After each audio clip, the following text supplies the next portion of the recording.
The idea in Ride Lonesome, this loner, and Scott plays it so perfectly. I find that I use this particular film as a reference to a lot of younger actors in certain pictures I made, particularly The Departed and a number of other pictures where the people find themselves alone in a certain world and universe and everybody's against them, so to speak. The loner, I mean, in a way is really essential to the history of the Western. He's out there in the wilderness, he's making his way in his own. And so you have to ask yourself how central it is, really, as Americans, to the history of this country, the idea of the loner. It's because it's a big part of our mythology, our idea of ourselves as Americans, and obviously it's there in the, Melville, the greatest, Moby Dick being the first and most famous example to come to mind. It's central to the Westerns and just as central to urban stories like offhand On Dangerous Ground, Nick Ray's film, for instance, or a picture I made, Taxi Driver, that Schrader wrote. And of course, most stories of loners are also about their struggle to fit in with the community or to come to terms with the community, overcome some kind of hurt or loss. And that's one of the elements that's so powerful in Ride Lonesome. Scott is a bounty hunter who's getting revenge on the man who hanged his wife. And it's pretty close to The Naked Spur by Anthony Mann with Jimmy Stewart, where Jimmy Stewart is hunting down the man who killed his brother.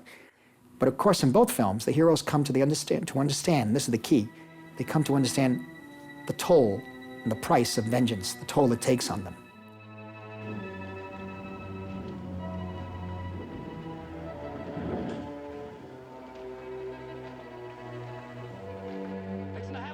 As much as we talk about the sparseness of the frame and the minimalism, I should say, the Boetticher frames, the way he worked it out with the design of the film, one would think a 1:3:3 aspect ratio or 1:8:5 would be more confining and make it more minimal. But for me, he opened up with a wide screen and it made it even more precise.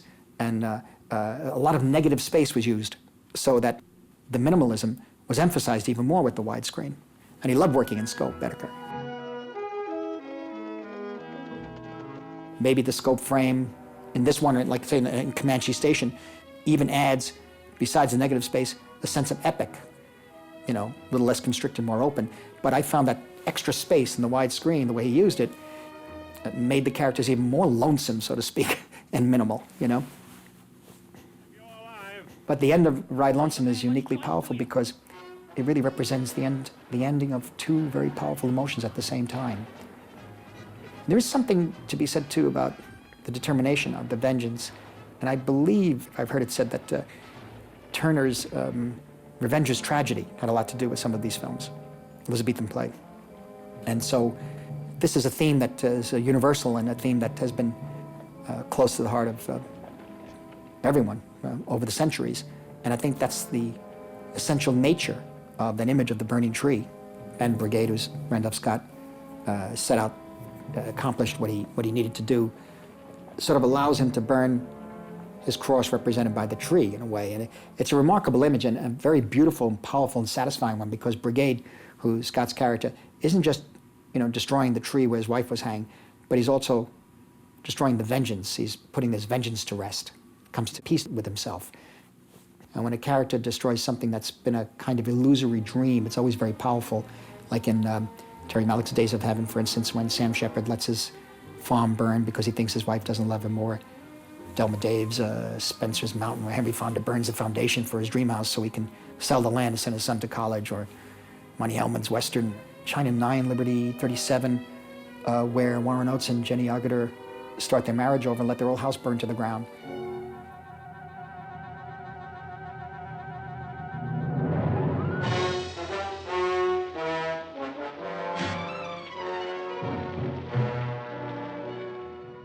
Many pictures have like great openings and then they sort of wander and you can see the director or the writer had an idea for a scene or a sequence. There was a jumping off point, but that everything else didn't add up to what that one scene was. They couldn't come back up to it. And maybe because they stayed, who knows, maybe because you stayed attached to that one scene. But what's so good about the Boetticher and the Scott pictures is that they develop slowly, casually, calmly, intimately, and almost without realizing you're caught in a web of this very complex relationship between these characters.